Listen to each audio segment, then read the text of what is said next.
नमस्कार प्यारे दोस्तों, मैं हूं आपका अपना राहुल पटेल, आपका केमिस्ट्री टीचर। आप सभी का स्वागत करता हूं आपके YouTube channel green world publication पर। जैसा कि हम लोग बात कर रहे थे आपके हाई स्कूल के केमिस्ट्री के 4th चैप्टर जिसका नाम है कार्बन तथा उसके यौगिक, जिसमें मैंने ऑलरेडी आप लोगों को एक लेक्चर प्रोवाइड कर दिया है। आप लोग उस लेक्चर को प्रॉपरली अटेंड करिएगा, तब आकर इस सेकंड वाले लेक्चर को देखिएगा, तभी आपको समझ में आएगा। इसमें मैंने IUPAC नेमिंग को सिखाया है, ठीक है। आज भी हम लोग सीखेंगे, यानी कि IUPAC नेमिंग कैसे करते हैं उसके रूल्स को मैंने पढ़ाया है फर्स्ट लेक्चर में। आज हम लोग थोड़ा सा आगे भी बढ़ेंगे, जो रूल्स रह गए हैं उनकी बात हम लोग करेंगे, फिर हम लोग सीखेंगे IUPAC नेमिंग कैसे हम कर सकते हैं किसी का भी, ठीक है ना। किसी भी कार्बनिक यौगिक का IUPAC नेमिंग हम लोग कैसे कर सकते हैं, ठीक है। तो ज्यादा टाइम ना वेस्ट करते हुए हम लोग स्टार्ट कर लेते हैं आज की क्लास का, ठीक है। आप लोग करिएगा, ये मेक श्योर करिएगा कि आप लोग अपने साथ पेन और कॉपी लेकर बैठें, ताकि आप लोग कॉन्सेप्ट को नोट डाउन करते जाएं, ठीक है ना। नहीं तो आप लोग भूल जाओगे बाद में, ठीक है। चलिए स्टार्ट कर लेते हैं, आ जाइए जरा। हाँ, मैंने आप लोगों को कुछ और भी सिखाना है, थोड़ा सा सीखना है, फिर उसके बाद हम लोग आगे मूव करेंगे। IUPAC नेमिंग कैसे किया जाता है हम लोग सीख जाएंगे, ठीक है। हम लोग बात कर लेते हैं थोड़ा सा कि अगर हम प्रायिकता की बात करें, जब भी IUPAC नेमिंग करेंगे, ठीक है, तो हो सकता है कि भाई उसमें प्रफिक्स भी कई सारे आए, समझ रहे हो। और ये भी हो सकता है कि उसमें जो कार्बन की संख्या होगी वो भी आएंगे कई सारे, एकल बॉन्ड वाले, 2 बॉन्ड वाले, 3 बॉन्ड वाले। फिर उसके बाद हम लोग बात करेंगे सफिक्स 1 की, अनुलग्न 1 की, जिसमें भी कई सारे आ सकते हैं।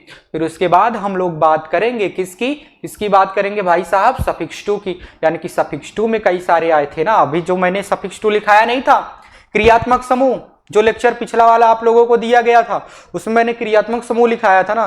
तो जो क्रियात्मक समूह हैं, ठीक है, जिनको मैंने पहले लिखा था उनकी औकात ज्यादा होगी, उनको भी अभी उनकी प्रायिकता भी लिख देते हैं, यानी कि पहले कौन आएगा, फिर बाद में कौन, फिर बाद में कौन आएगा, ठीक है ना। तो चलिए ज्यादा टाइम ना वेस्ट करते हुए हम लोग स्टार्ट कर लेते हैं।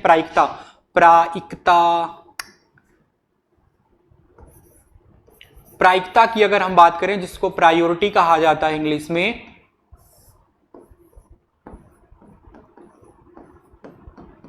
प्रायोरिटी की अगर हम बात करते हैं तो ध्यान दीजिएगा।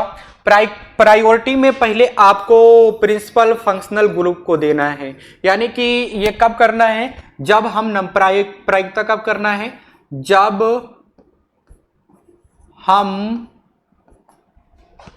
हम गिनती करते हैं, किसी कार्बनिक यौगिक में कार्बनों की गिनती करते हैं,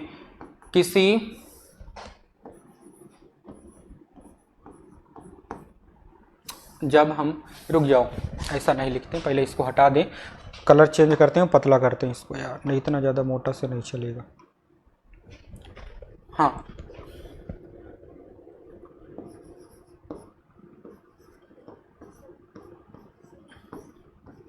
कार्बनिक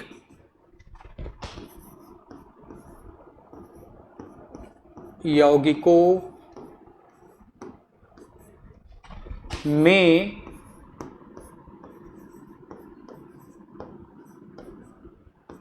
कार्बन की गिनती करने के लिए प्रायिकता, कार्बन की गिनती करने के लिए प्रायिकता हम लोग पढ़ने जा रहे हैं।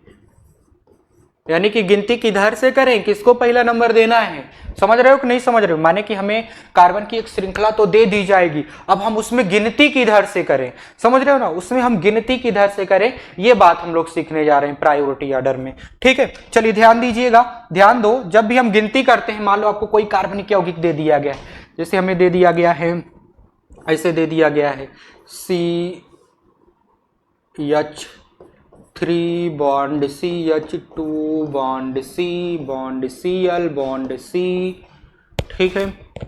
फिर डबल बॉन्ड, फिर बॉन्ड, नहीं बॉन्ड, अरे कार्बन यहाँ पे नहीं लिखा क्या, मैं यहाँ पे एक हाइड्रोजन लिख देता हूँ, फिर बॉन्ड CH2, ठीक है, बॉन्ड COH, यहाँ पे नहीं लिखते हैं, रुक जाओ, थोड़ा सा बड़ा लिख देते हैं, सी बॉन्ड COH यहाँ पे लगा देते हैं, बॉन्ड C, एक हाइड्रोजन यहाँ पे भी रहेगा, बॉन्ड CH3, ठीक है ना।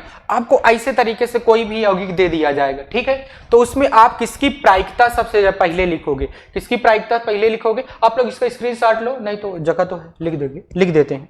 चलिए आ जाइए, लिख देते हैं, हम लिखने की बात कर लेते हैं। आ जाओ आ जाओ आ जाओ आ जाओ।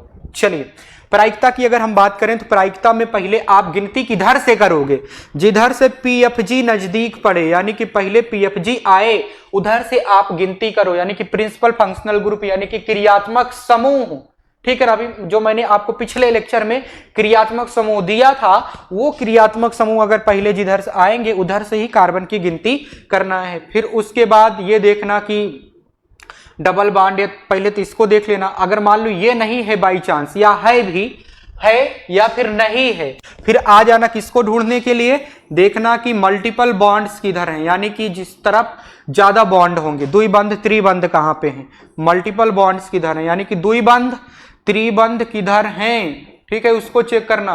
फिर उसके बाद किधर आ जाना भाई साहब कि किस वाली शाखा में, मान लो कि इसमें शाखा भी लगा सकता है, इसमें कहीं पे ऐसे शाखा भी इधर दाएं बाएं जोड़ सकता है, ऊपर नीचे कहीं पर भी शाखा जोड़ सकता है, तो आपको उसको ज्यादा प्रायोरिटी देना है। कार्बन की संख्या जिसमें ज्यादा हो, मोर number of carbons, more number of carbon atom, यानी कि कार्बन की संख्या जिसमें ज्यादा हो। फिर ये भी अगर मान लो आपको नहीं समझ, मतलब नहीं दिया गया कार्बन की शाखा होगा, नहीं दी गई है, तो आपको आ जाना है किस पे आ जाना है भाई, कि किसमें ज्यादा, किसमें मैक्सिमम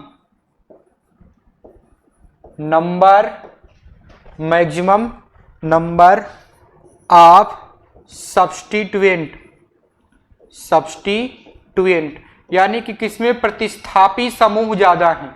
प्रतिस्थापी समूह का मतलब यह होता है जिनकी अवकात कम होती है। आपने क्रियात्मक समूह पढ़ा था, ठीक है, क्रियात्मक समूह में जो बाद में, मान लो द्विक्रियात्मक समूह आपको लिखा है, मेरी बात ध्यान से सुनो, यहां पे आप ध्यान से सुनिएगा, प्रतिस्थापी समूह क्या होते हैं, कोशिश करिएगा नोट डाउन करने के लिए, मैं बोल रहा हूं आप लोग नोट डाउन करिए। प्रतिस्थापित समूह अगर हमें देखना है, प्रतिस्थापित समूह वे समूह होते हैं अगर किसी कार्बनिक यौगिक में दो या दो से अधिक क्रियात्मक समूह आते हैं, तो ऐसे क्रियात्मक समूह जो क्रियात्मक समूह की श्रेणी में बाद में आते हैं उनको प्रतिस्थापित समूह कहा जाता है। क्या कहा जाता है भाई साहब? प्रतिस्थापित समूह कहा जाता है। फिर से ध्यान से सुनिएगा, प्रतिस्थापित समूह क्या है? जब किसी कार्बनिक यौगिक में दो या दो से अधिक क्रियात्मक समूह दिए जाते हैं तो क्रियात्मक समूह की श्रेणी में जिनकी गिनती बाद में आती है, जो क्रियात्मक समूह बाद में आते हैं वो प्रतिस्थापी हो जाते हैं। क्या हो जाते हैं? प्रतिस्थापी, यानी कि किसी दूसरे के द्वारा हटा के आगे भेज दिया जाना, किसी दूसरे के द्वारा हटा के आगे भेज दिया जाना, यानी कि उसको हम लोग अनुलग्न वन के जैसे प्रयोग करते हैं, सफिक्स वन के जैसे प्रयोग करते हैं, उसी को सब्स्टिट्यूएंट ग्रुप या उसको क्या कहते हैं? प्रतिस्थापी समूह कहते हैं। फिर उसके बाद हमें किस पे ध्यान देना है? उसके बाद हम लोग अल्फाबेटिकल ऑर्डर फॉलो कर लेंगे, नहीं, लोवेस्ट लोकेंट पे आ जाएंगे। लोवेस्ट लोकेंट का मतलब होता है, लोवेस्ट लोकेंट का मतलब ये होता है कि ये जो आपने पढ़ा है, ये जो आपने इतना पढ़ लिया है, चाहे आप प्रीफिक्स की बात करो, चाहे कार्बन की संख्या की बात करो, चाहे आप बात कर लो मल्टीपल बॉन्ड्स, एक बॉन्ड, दो बॉन्ड, तीन बंध, ठीक है, चाहे उसके बाद आप बात कर लो क्रियात्मक समूहों की, ठीक है ना, ये जिधर से नजदीक पड़ेंगे उधर से ही आपको गिनती करना है। मान लो किसी कार्बनिक मतलब कार्बन का यौगिक दे दिया गया है, उसमें कहीं पर आपको कोई क्रियात्मक समूह नजर आ गया, ठीक है ना, आप कार्बनिक यौगिक में उस ओर से, उस सिरे से आप गिनती करो जिधर से क्रियात्मक समूह नजदीक पड़े, ठीक है कि नहीं? ठीक है, उसी को लोवेस्ट लोकेंट कहा जाता है। फिर उसके बाद हम लोग बात करेंगे, फिर उसके बाद लोवेस्ट लोकेंट के बाद हम लोग किसकी बात कर लेंगे भाई साहब? अल्फाबेटिकल ऑर्डर को, किसकी बात कर लेंगे? अल्फाबेटिकल ऑर्डर, यानी कि मान लो अगर हमें कुछ ऐसी चीजें नजर आ रही हैं, कुछ ऐसी चीजें नजर आ रही हैं जिनकी औकात बराबर है। क्या है भाई साहब? जिनकी प्रायिकता बराबर है, औकात बराबर है, तब क्या कर देना, तब उनको अल्फाबेटिकल ऑर्डर में लिख देना। किस ऑर्डर में? अल्फाबेटिकल ऑर्डर में। मान लो कि आपको दो प्रतिस्थापित समूह दिए गए हैं। क्या दिए गए हैं? दो प्रतिस्थापित समूह आ गए हैं। दो प्रतिस्थापित समूह अगर आ जाएंगे तो उस केस में आपको क्या करना है? उनको अल्फाबेटिकल ऑर्डर में लिखना है। अल्फाबेटिकल का मतलब यह होता है कि एबीसीडी के अक्षरों में जिनका पहला अक्षर पहले आ जाए, मतलब जिनके नाम का पहला अक्षर पहले आ जाए उनको पहले स्थान दे देना। ठीक है ना? जैसे अभी मैंने बताया कि प्रतिस्थापित समूह ऐसे समूह होते हैं, ऐसे क्रियात्मक समूह होते हैं जो क्रियात्मक समूह की श्रेणी में बाद में आते हैं। तो भाई जो प्रमुख वाला होगा वो पहले आया होगा और बाकी चाहे 2 ठू आए बाद में, चाहे 3 ठू आए, चाहे 1 ठू आए, तो वो तो सारे के सारे प्रतिस्थापित हो जाएंगे ना। यानी कि उनको अनुलग्न 1 के जैसे लिखा जाएगा कि नहीं लिखा जाएगा? जब उनको अनुलग्न 1 के जैसे लिखोगे तो दोनों की औकात अब तो बराबर हो गई भाई साहब। जब दोनों की औकात बराबर हो गई तब क्या करोगे? यहां पे टेंशन आपको हो जाएगा, और जब यहां पे आपको टेंशन होगा तब आप करिएगा उसका अल्फाबेटिकल ऑर्डर को फॉलो। माने कि जिसका एबीसीडी के अक्षरों में जिसका नाम का पहला अक्षर पहले आएगा उसको आप पहले लिखोगे, फिर बाद में जिसका आएगा उसको बाद में लिख दोगे। उसी को कहते हैं अल्फाबेटिकल ऑर्डर। ठीक है ना? मैंने आपको ये डिटेल में पढ़ा दिया है, अब इसको आपको समझने की कोशिश करना है। ठीक है? और तभी समझ में आएगा। मान लो एक बार आपको नहीं समझ में आया तो आप लोग वीडियो को क्या करिएगा? रिवर्स फिर से देख लीजिएगा।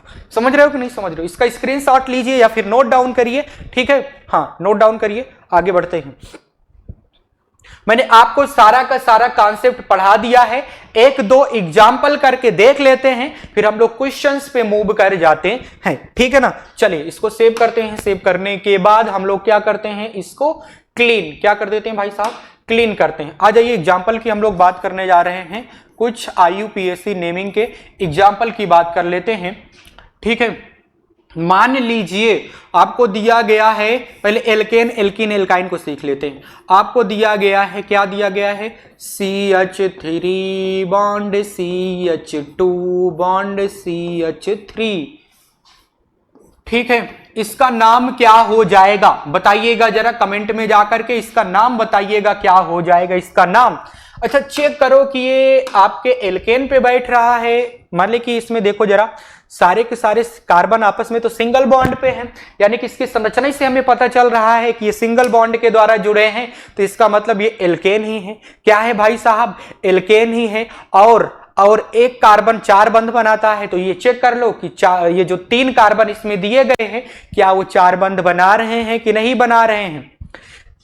एक कार्बन 3 हाइड्रोजन के साथ बना रहा है, एक कार्बन के साथ। यहां पे देखो ये वाला कार्बन 2 हाइड्रोजन के साथ बना रहा है एक कार्बन के साथ, ये वाला कार्बन 3 हाइड्रोजन के साथ बना रहा है एक पीछे देखो कार्बन के साथ। मतलब सबके पास 4 बॉन्ड है ना, यानी कि कार्बन की संयोजकता पूरी है कि नहीं है? कार्बन की संयोजकता पूरी होनी चाहिए किसी भी कार्बनिक यौगिक में, ये आप लोगों को पता होना चाहिए। ठीक है ना? अब यहां पे देखो सारे के सारे कार्बन तो आपस में एकल बॉन्ड के द्वारा जुड़े हैं ना, तो इसका मतलब ये क्या है? एल्केन है। और इसके लिए हमें अनुलग्न क्या जोड़ना पड़ेगा? एन जोड़ना पड़ेगा। ठीक है?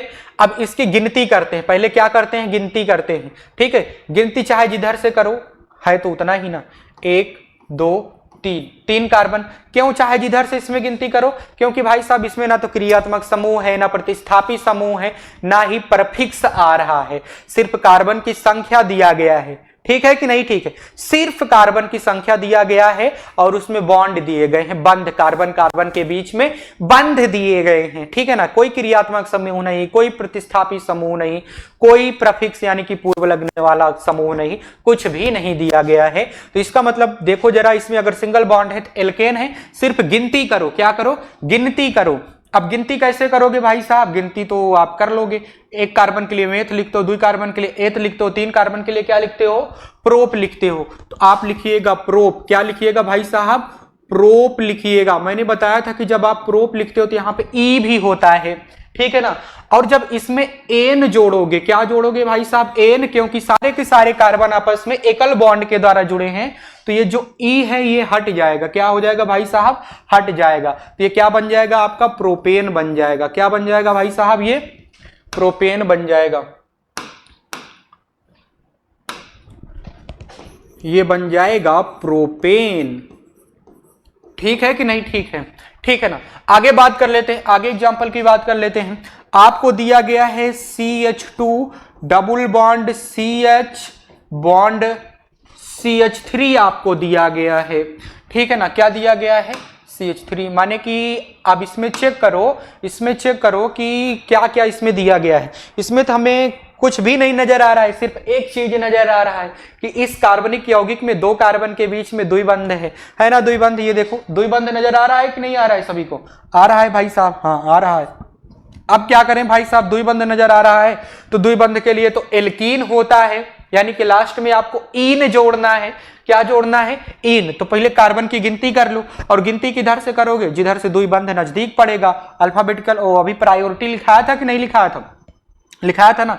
जब तुम्हें PFG नहीं दिखेगा तो मल्टीपल बॉन्ड्स पे आ जाना। मल्टीपल बॉन्ड्स दिख रहा है ना, द्विबंध नजर आ रहा है कि नहीं आ रहा है? जिधर से नजदीक पड़ेगा उधर से गिनती कर लेना। ये 1 हो जाएगा, ये 2 हो जाएगा, ये 3 हो जाएगा। तो आप क्या लिखोगे भाई साहब? क्या लिखोगे? क्या लिखोगे भाई साहब? इसका नाम आप लिख दोगे। क्या लिखोगे? 3 कार्बन के लिए क्या लिखते हो? प्रोप लिखते हो ना, तो प्रोप लिख देना। हमने प्रोप लिख दिया। अब कैसरे स्थान पे है? पहले स्थान पे है द्विबंध, तो उसके स्थान को दिखाओ। क्या करो भाई साहब? उसके स्थान को दिखाओ। स्थान को दिखाना जरूरी है, ठीक है ना। कैसरे नंबर पे वो स्थान दिखाना ही पड़ेगा आप लोगों को। स्थान हमने दिखा दिया, यानी कि 1 पे है। और क्या है भाई, जब द्विबंध आता है तो ईन जोड़ना होता है, ईन हमने जोड़ दिया। प्रोप 1 ईन, या सीधे सीधे 1 आ रहा होता है ना, तो जब 1 आ रहा होता है तो उसकी गिनती वैसे नहीं लिखी जाती है, जरूरी नहीं है, तो सीधे सीधे लिख दो प्रोपीन। क्या है भाई साहब? ये प्रोपीन है। ठीक है, आगे हम लोग बात करते हैं अगले एग्जाम्पल की। आपको दिया गया है CH3 bond C triple bond C फिर बॉन्ड CH3, आपको ऐसा कोई यौगिक दे दिया गया है। अब ये चेक करो कि इसमें क्या है। इसमें तो 3 बंध नजर आ रहा है कार्बन कार्बन के बीच में कहीं पर। जब हमें 3 बंध नजर आ रहा होता है तो आपको गिनती किधर से करना है भाई साहब? जिधर से नजदीक पड़े। यहां तो बीच में है, कहां पे है? बीच में है। गिनती किधर से भी करो, 1 2 3 4। 4 कार्बन के लिए आप क्या लिखते हो भाई साहब? 4 कार्बन के लिए आप ब्यूट लिखते हो। क्या लिखते हो? ब्यूट लिखते हो। अच्छा, ब्यूट में यहाँ पे ई भी होता है। और कैसरे स्थान पे है भाई साहब? 3 बंध दूसरे स्थान पे है। और 3 बंध के लिए क्या लिखते हो? आइन लिखते हो। क्या लिखते हो? आइन लिखते हो। आइन लिख दिया हमने, आइन लिखते हो। ठीक है ना, क्या लिखते हो? आइन लिखते हो। तो यहां से ई आपका ड्रॉप हो जाएगा, सीधे सीधे ई को क्या कर देना? हटा देना। आप लोग इसका स्क्रीनशॉट लीजिए या फिर नोट डाउन करिए, तो हम आगे बढ़ते हैं। ठीक है ना, अभी जब हम क्वेश्चन करेंगे ना, जितना भी हमने कॉन्सेप्ट सीखा है तो वो सारे नामकरण में हम अप्लाई कर लेंगे जो अभी क्वेश्चन आएंगे। ठीक है, चलिए हम लोग आगे बात करते हैं। इसको से क्लोज कर दिया। क्लोज करने के बाद, अच्छा थैंक यू क्यों बोल रहे हैं? आ जाइए। अब हम लोग की बारी है कि हम लोग क्या करें? बहुविकल्पीय प्रश्नों की। किसकी बारी है भाई साहब? बहुविकल्पी। इसको अदरवाइज मत लीजिएगा, क्योंकि पिछले साल भर भर के इस वाले चैप्टर से बहुविकल्पी क्वेश्चन आए हैं, देख सकते हो आप लोग। 2023 मतलब कि इसी साल बहुत पूछे गए थे, तो 2024 में भी आने के चांसेस बहुत ज्यादा हैं। यानी कि ये केमिस्ट्री का एक ऐसा चैप्टर है जिसमें हम लोगों को कॉन्सेप्ट बहुत ज्यादा दिया जाता है और जिससे क्वेश्चंस भी बहुत ज्यादा आते हैं आपके बोर्ड एग्जाम में। ये सिंगल चैप्टर ये एक ऐसा है कि जो आपको 15-16 नंबर दे के ही जाता है। ठीक है, ठीक है ना। तो चलिए हम लोग बात कर लेते हैं। पहले प्रश्न की हम लोग बात करते हैं।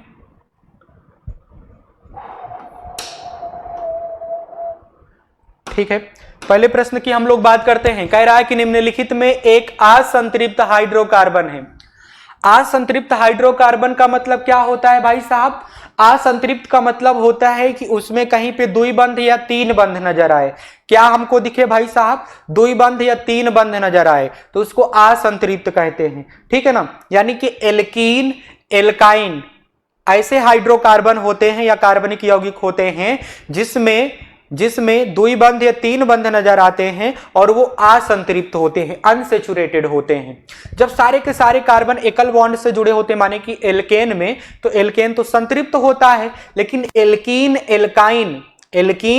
एल्काइन असंतृप्त अनसैचुरेटेड होता है। यानी कि हमें यह कोशिश करना है इस क्वेश्चन में यह कोशिश करना है कि आपको कोई ऐसा सूत्र दिया गया हो जिसमें कहीं पे द्विबंध या तीन बंध नजर आ जाए, वो असंतृप्त हो जाता है।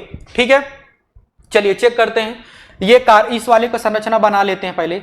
C2 दिया गया है ना, यानी कि अगर पहले हम इसको फार्मूले पे चेक करते हैं एल्केन के, एल्केन वाला तो संतृप्त होता है, एल्कीन एल्काइन क्या होता है भाई साहब, असंतृप्त होता है। तो एल्केन वाले फार्मूले पे चेक कर लो इसको, ये क्या हो जाएगा भाई साहब, आप लोग क्या करिए n के जगह पे 2 लिख दीजिए। हाँ लिख दिया हमने, पहले वाले का लिख दिया, फिर H2 इंटू n 2 लिख दोगे प्लस 2, यानी कि ये एल्केन के फार्मूले पे बैठ रहा है, ये तो नहीं है।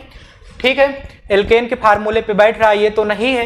यानी कि जितने भी एल्केन के होंगे वो तो संतृप्त होंगे, लेकिन जो एल्कीन का होगा वो असंतृप्त होगा, या फिर एल्काइन का जो होगा वो भी असंतृप्त होगा। समझ रहे हो कि नहीं समझ रहे हो? इसको चेक करो, क्या ये एल्केन वाले सूत्र पे बैठ रहा है? n के जगह पे 2 दिया गया, हाँ भाई साहब 2 दिया गया है। एल्केन का सूत्र क्या होता है, H2 2n प्लस 2 होता है। तो देखो जरा, n के जगह पे यहाँ पे 2 लिखोगे, क्या लिखोगे भाई साहब, इंटू 2 करोगे, ठीक है ना, इंटू 2 करोगे, प्लस 2 करोगे, प्लस 2 करोगे, तो क्या हो जाएगा, ये तो हो जाएगा आपका C2H6। ये एल्केन के लिए होता, परंतु यहाँ पे देखो जरा, यहाँ पे देखो जरा, ये जो है ना एल्केन के सूत्र पे नहीं बैठ रहा है, ये एल्केन के सूत्र पे नहीं बैठ रहा है। ठीक है, एल्केन के सूत्र पे नहीं बैठ रहा है, तो इसका मतलब या तो ये एल्कीन है या फिर एल्काइन है। तो हमें उतना ज्यादा नहीं जानना है, बस ये जान लेना है कि जब एल्कीन या फिर एल्काइन की बात होती है तब वो असंतृप्त होता है। क्या होता है भाई साहब, असंतृप्त होता है। ठीक है, तो आपका कौन सा ऑप्शन हो जाएगा भाई साहब, दूसरा ही ऑप्शन आपका सही है, यानी कि ये असंतृप्त है। कैसा है भाई साहब, असंतृप्त है। आ जाइए आगे बात करते हैं। प्रोपेनल में क्रियात्मक समूह क्या होता है?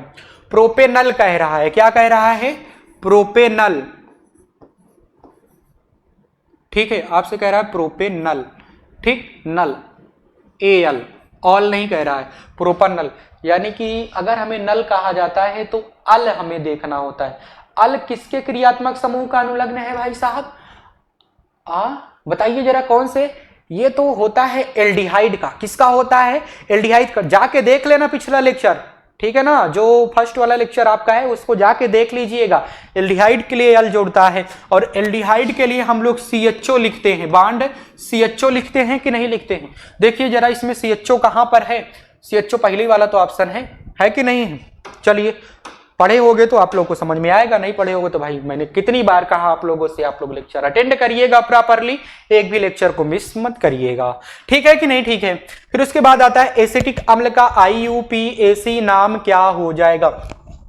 हमें एसिटिक अम्ल की बात कर रहा है। किसकी बात कर रहा है भाई साहब? एसिटिक अम्ल, यानी कि आपको कह रहा है CH3 बॉन्ड COOH। किसकी बात कर रहा है? CH3 बॉन्ड COOH, यानी कि एसिटिक अम्ल। ठीक है, किसकी बात कर रहा है? एसिटिक अम्ल की बात कर रहा है। तो ये फार्मूला होता है एसिटिक अम्ल का। और एसिटिक अम्ल देखो जरा, इसमें कार्बोक्सिलिक समूह आ रहा है कि नहीं आ रहा है? क्या आ रहा है भाई साहब? कार्बोक्सिलिक समूह। और कार्बोक्सिलिक समूह को के लिए ओइक एसिड लिखते हैं कि नहीं लिखते हैं? ओइक एसिड लिखते हैं ना। क्या लिखते हैं भाई साहब? ओइक एसिड लिखते हैं। आप लोगों को पता है इसमें कार्बन की संख्या कितनी है, गिन डालो। 1 2 कार्बन के लिए एथ लिखते हो ना। क्या लिखते हो? एथ। तो ये हो जाएगा आपका एथेनोइक एसिड। क्या हो जाएगा? एथेनोइक एसिड हो जाएगा। एथेन लिखोगे और यहां पे लगा दोगे ओइक एसिड। क्या लिखोगे? Oic acid. ठीक है ना, ये हो जाएगा एथेनोइक एसिड हो जाएगा। ठीक है ना, तो देखिए जरा कौन सा ऑप्शन है आपका? बी नंबर ऑप्शन है। ठीक, आगे बढ़ते हैं, अगला क्वेश्चन करते हैं। यार क्या बात कर रहे हो? अगला क्वेश्चन है, निम्नलिखित में एल्कीन है, आपको पता करना है कि निम्नलिखित में कौन सा ऐसा है जो एल्कीन है, यानी कि जिसमें आपको द्विबंध नजर आ जाए वही एल्कीन होता है। तो ए वाले में तो 3 बंध नजर आ रहे हैं, बी वाले में द्विबंध नजर आ रहे हैं, सी वाले में एकल बॉन्ड और डी वाले में ट्रिपल बॉन्ड नजर आ रहे हैं। तो हमारा बी वाला ऑप्शन हो जाएगा एल्कीन। ये तो बड़ा सा सिंपल, बहुत सिंपल था। इसको सेव करते हैं। सेव करने के बाद हम लोग आगे मूव कर जाते हैं। हटो, क्लोज हो जाओ, फिर हट जाओ, आ जाइए। हम लोग बात करने जा रहे हैं अब किसकी बात कर लेते हैं भाई साहब हम लोग।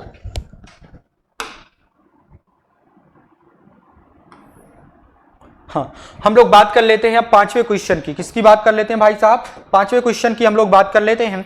5वें क्वेश्चन में आपको दिया गया है क्लोरीन अणु में उपस्थित आबंध कितने हो सकते हैं। ये तो बैलेंसी से पता चलेगा, यानी कि संयोजकता से पता चलेगा। और संयोजकता कब हमें पता चलता है? जब आप इलेक्ट्रॉनिक विन्यास करोगे, बाह्य कोश के इलेक्ट्रॉनों को देखोगे। समझ रहे हो कि नहीं समझ रहे हो? जब क्लोरीन का आप इलेक्ट्रॉनिक विन्यास करते हो, यानी कि 17 का इलेक्ट्रॉनिक विन्यास करते हो, तो 1s2 2s2 2p6 3s2 3p5 हो जाएगा। देखिए जरा, 17 कर दिया ना हमने, 17 कर दिया, खतरा हो गया खतरा। अब देखो बाह्य कोश क्या है, बाह्य कोश 3 है तो 3 यहां भी है, तो ये दोनों बाह्य कोश बन जाएंगे। और बाह्य कोश में कितना इलेक्ट्रॉन है भाई साहब? 7 इलेक्ट्रॉन है। और कहानी क्या होती है कि किसी के पास 8 इलेक्ट्रॉन होने चाहिए। ये क्लेम करता है भाई साहब कोई परमाणु की, माने कि मेरे पास 8 इलेक्ट्रॉन होने चाहिए, लेकिन इसके पास 7 इलेक्ट्रॉन है ना। वैकेंसी कितने की है? 1 की है, यानी कि इसकी संयोजकता कितनी है? 1 की है, यानी कि ये एक बंध बनाएगा। कितने बंध बनाएगा? 1 बंध बनाएगा। और जब भी एक बंध बनाएगा क्लोरीन, जब भी एक बंध बनाएगा तो एकल सहसंयोजक बंध बनाएगा। तो देखिए जरा, एकल बंध बनाना पड़ेगा इसको किसी के साथ।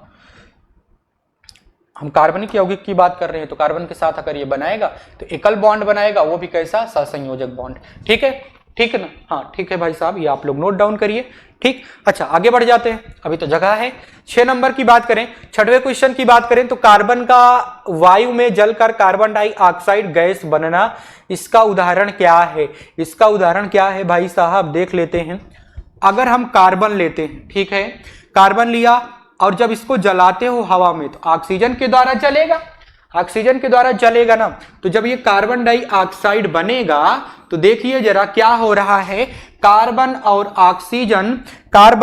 ऑक्सीजन आपस में जुड़ रहे हैं। क्या हो रहे हैं भाई साहब? आपस में जुड़ रहे हैं। तो जुड़ने वाली अब क्रिया क्या होती है भाई साहब?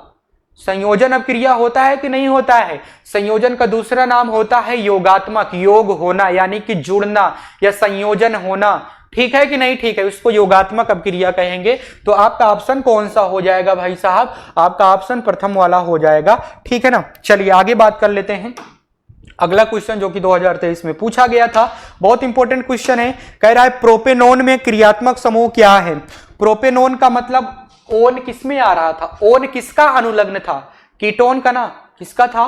कीटोन का था कि नहीं था? देख लो कीटोन का है कि नहीं। और कीटोन का सूत्र क्या होता है? Bond C double bond O bond, ये होता है ना कीटोन का सूत्र, यही तो होता है, bond C double bond O bond होता है। हाँ होता है। और कीटोन के लिए अनुलग्न क्या लिखते थे? अनुलग्न टू ओन लिखते थे कि नहीं? यानी कि ये प्रोपेनोन, यानी कि ओन आ रहा है प्रोपेन में कि नहीं आ रहा है? तो यानी कि प्रोपेन के साथ कीटोन जुड़ा है, तभी तो प्रोपेनोन हो जा रहा है भाई साहब, तभी तो हो रहा है ना। तो आपको कौन सा ऑप्शन इसमें क्लिक करना है? ये वाला। कौन सा हो जाएगा भाई साहब इसमें से? C number. सी नंबर आपका ऑप्शन सही है। ठीक है, अगर आपने प्रॉपरली क्लास को अटेंड किया होगा तो आपको समझ में आ रहा होगा। ठीक है, सेव करते हैं। सेव करने के बाद हम लोग आगे मूव करते हैं। मूव करने के लिए हम इसको क्लोज कर देते हैं। क्लोज हो जा, हो गया क्लोज। अरे नहीं हुआ क्या? आ जाइए अगला क्वेश्चन। अगला क्वेश्चन बहुत ही इंपॉर्टेंट और कॉन्सेप्ट को बिल्डअप करने वाला क्वेश्चन है ये, यानी कि हम लोगों के यहाँ पे हम लोग IUPAC नेमिंग को सीख सकते हैं। क्या कर सकते हैं भाई साहब? IUPAC नेमिंग को सीख सकते हैं। हट जाओ, ध्यान दीजिए, आपसे कह रहा है कि आपको कॉलम ए तथा कॉलम बी में नाम और उदाहरण दिया गया। क्या दिया गया भाई साहब? नाम और उदाहरण दिया गया है। ठीक है, जब नाम और उदाहरण दिया जा रहा है तो इनका मिलान करना है। क्या करना है भाई साहब? मिलान करना है। चेक करते हैं। एल्डिहाइड, एल्डिहाइड का मतलब यह होता है कि जिसमें बॉन्ड CHO जुड़ा हो। क्या जुड़ा हो? बॉन्ड CHO जुड़ा हो। तो चेक करिए किसमें CHO नजर आ रहा है,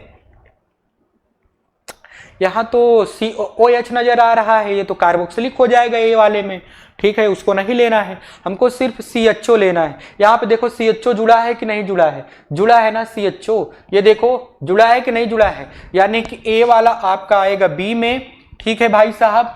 फिर एल्काइन की बात करें, एल्काइन की बात करें तो एल्काइन के लिए आपका कार्बन कार्बन के बीच में कहीं पर 3 बंध नजर आना चाहिए। तो जब 3 बंध नजर आएगा तो एल्काइन हो जाएगा किसमें, देखो 3 बंध, यहां पे देखो 3 बंध आ रहा है, यानी कि ये जाएगा आपका डी में। किसमें जाएगा भाई साहब, डी में जाएगा। किसमें जाएगा, डी में, बी वाले को डी में मिलाना है।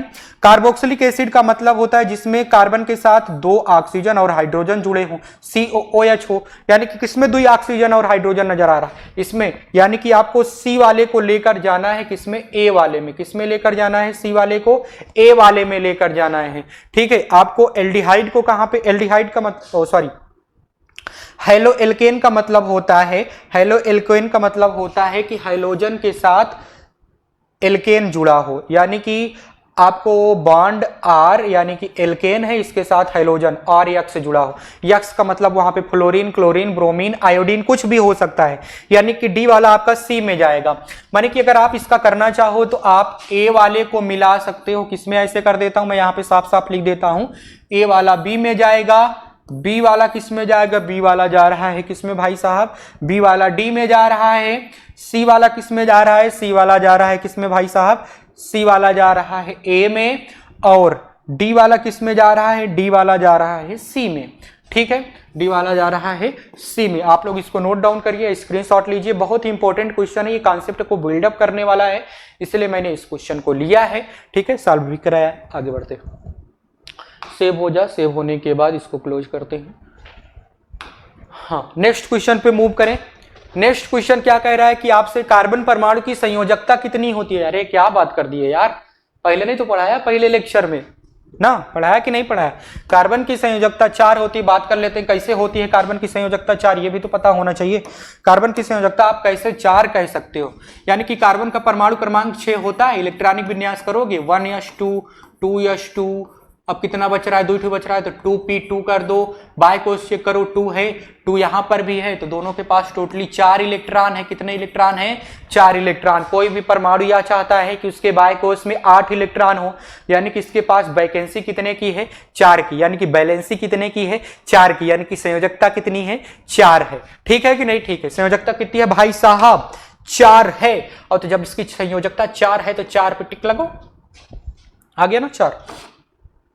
नेक्स्ट क्वेश्चन की बात करते हैं। नेक्स्ट क्वेश्चन है आपका, ये देखो 2023 में लगातार पूछे गए थे भाई साहब, कितना इंपॉर्टेंट क्वेश्चन है, बहुत इंपॉर्टेंट क्वेश्चन है, ऐसे हवा में मत ले लेना, हल्के में मत लेना।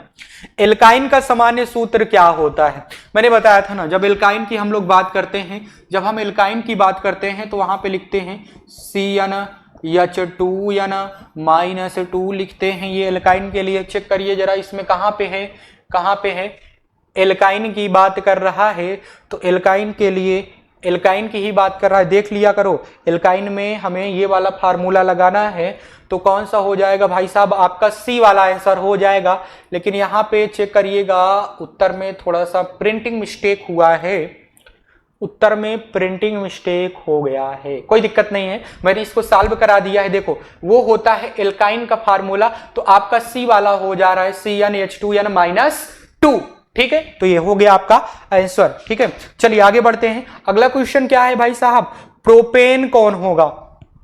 प्रोपेन का मतलब ये होता है, प्रोपेन का मतलब ये होता है, मतलब प्रोप कौन होगा जिसमें 3 कार्बन नजर आएंगे। तो पहले तो 3 कार्बन चेक करो, किसमें 3 कार्बन है, इस वाले में देखो जरा, इसमें देखो, इसमें 1 2 3 कार्बन है भाई साहब, हाँ 3 कार्बन है। इसमें चेक करो, इसमें कितने कार्बन है, इसमें टोटल 4 कार्बन है, 4 कार्बन है ना। अब जब 4 कार्बन है तो भाई तो नहीं हो पाएगा, हाँ नहीं हो पाएगा। इसका चेक करो, इसमें देखो जरा, इसमें तो सी वाले में 5 कार्बन नजर आ रहे हैं, और डी वाले की बात करोगे तो डी वाले में ये 2 कार्बन है। देखो CH3 का होल ट्वाइस लिखा है, CH3 का होल ट्वाइस दिख नहीं रहा है क्या, दिख रहा होगा यार, देखिए इस वाले डी वाले में CH3 का होल ट्वाइस दिया गया, फिर CH, फिर CH2, फिर CH3, यानी कि इसमें टोटल 5 कार्बन दिया गया है। हमें प्रोप ढूंढना है। प्रोप ऐसे होते हैं जिसमें 3 कार्बन आए तभी तो प्रोप कहोगे, और सारे के सारे कार्बन जब एकल बॉन्ड से जुड़े होंगे तब उसको प्रोपेन कहोगे, यानी कि आपका ए वाला ऑप्शन सही है। ठीक है ना, चलिए आगे बढ़ते हैं, सेव करते हैं। सेव करने के बाद हम इसको क्या करते हैं भाई साहब, क्लोज क्या कर देते हैं, क्लोज करने के बाद आगे मूव करते हैं। नेक्स्ट पार्ट में हम लोग बात करें, हाँ नेक्स्ट वाले की अगर हम बात करना चाहें तो नेक्स्ट आपका क्या आ रहा है ऑप्शन, मतलब क्वेश्चन, ये भी 2023 में पूछा गया था, इसलिए बेहद इंपॉर्टेंट क्वेश्चन है आपके एग्जाम के पॉइंट ऑफ व्यू से। ठीक है भाई साहब, हाँ ठीक है सर, ठीक है आप करा रहे हो तो हम कर लेंगे, ऐसी बात कहाँ से।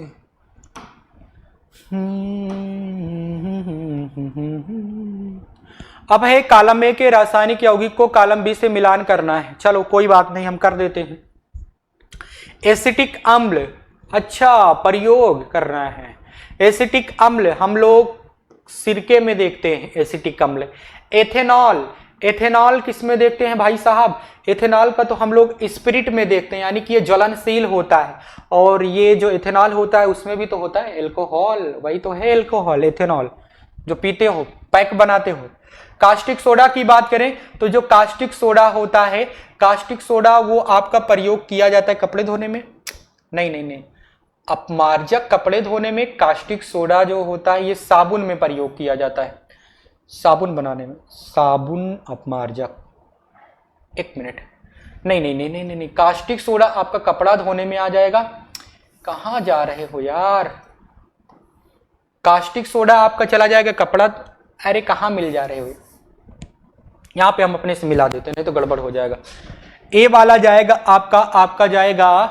आपका जाएगा किसमें, ए वाला जाएगा आपका एसिटिक अम्ल जाएगा सिरके में, यानी कि तीसरे वाले में जाएगा। ठीक है, बी वाला किस में जाएगा भाई साहब, बी वाला जाएगा आपका एथेनॉल है तो ये जाएगा सेकेंड वाले में। फिर सी वाले की बात करें तो सी वाला किस में जाएगा भाई साहब, सी, कास्टिक सोडा जो होता है साबुन में होता है, किस में होता है भाई साहब, साबुन में, फर्स्ट में जाएगा। और अपमार्जक जो होता है ना, यानी कि डी वाला अपमार्जक ये कपड़े धोने वाले पर मतलब वॉशिंग सोडा में जाएगा ना, हाँ भाई साहब, यानी कि 4th नंबर हो गया। चलिए ठीक है, नेक्स्ट क्वेश्चन की बात करते हैं। तो नेक्स्ट क्वेश्चन आपके सामने है, आपके सामने क्या है अगला क्वेश्चन, 2023 में ये भी पूछा गया था, देख लो, मैंने कहा ना कि आपको 15-16 नंबर ये चैप्टर देकर जाएगा, इसीलिए ध्यान से देखिएगा। एल्कीन है, एल्कीन का मतलब क्या है भाई साहब, जिसमें दुई बंध नजर आए, क्या नजर आए भाई साहब, दुई बंध नजर आए। तो यहाँ पर तो संरचना तो जो विस्तृत संरचना होनी चाहिए थी नहीं दी गई है, यानी कि बंध वगैरह को हमको नहीं दिखा रहा है, सिर्फ फार्मूला दे दिया गया है। तो फार्मूले पे चेक कर लेते हैं, ए वाले को चेक करो, क्या एल्कीन वाले फार्मूले पे बैठ रहा है, माने कि आपको दिया गया है ए वाला C3H6 दिया गया है ना, और एल्कीन का फार्मूला क्या होता है भाई साहब, CnH2n, यही होता है। अच्छा चेक करो इस पे बैठ रहा है कि नहीं बैठ रहा है फार्मूले पे, C के जगह और N के जगह पे 3 लेना है, 3 ले लिया, हाइड्रोजन है 2 लिखो, 2 लिख दिया, इंटू 3 लिखो, 3 लिख दिया, 3 लिख दिया, हाँ भाई साहब 3 लिख दिया। अब क्या हो जाएगा, ये क्या हो जाएगा, C3H6, यानी कि ये पहले वाला सही है, पहले ही ऑप्शन आपका क्या है भाई साहब, सही है, ए वाला ऑप्शन आपका सही है। ठीक है ना, हमने क्वेश्चंस को करा दिया, आगे मूव करते हैं। सेव करने के बाद हम क्या करते हैं, क्लोज कर लेते हैं। हाँ अगला क्वेश्चन नहीं है, ये कह रहा है धन्यवाद। ठीक है, तो हम भी चाहते हैं आप लोगों से विदा लेना, क्योंकि ये वक्त हो चुका है आप लोगों से विदा लेने का। ठीक है ना, मैं उम्मीद रखता हूं कि आप लोगों को ये लेक्चर बहुत पसंद आया होगा, तभी तो आप लाइक किए हो, कमेंट भी करिएगा, जहां पे भी डाउट होगा यार बिल्कुल बिना बेझिझक आप कमेंट कर सकते हो, यहाँ पे डाउट है मैं तुरंत उसका रिप्लाई करूंगा। ठीक है ना, आप लोगों ने लेक्चर को प्रॉपर्ली अटेंड किया, आप लोगों को समझ में आया, इसके लिए बहुत बहुत धन्यवाद। आप लोगों से मेरी ये गुजारिश है कि आप लोग करिएगा अपने YouTube channel green word publication को सब्सक्राइब। मिलते हैं आप लोगों से नेक्स्ट लेक्चर में, तब तक के लिए आप सभी को ओके बाय।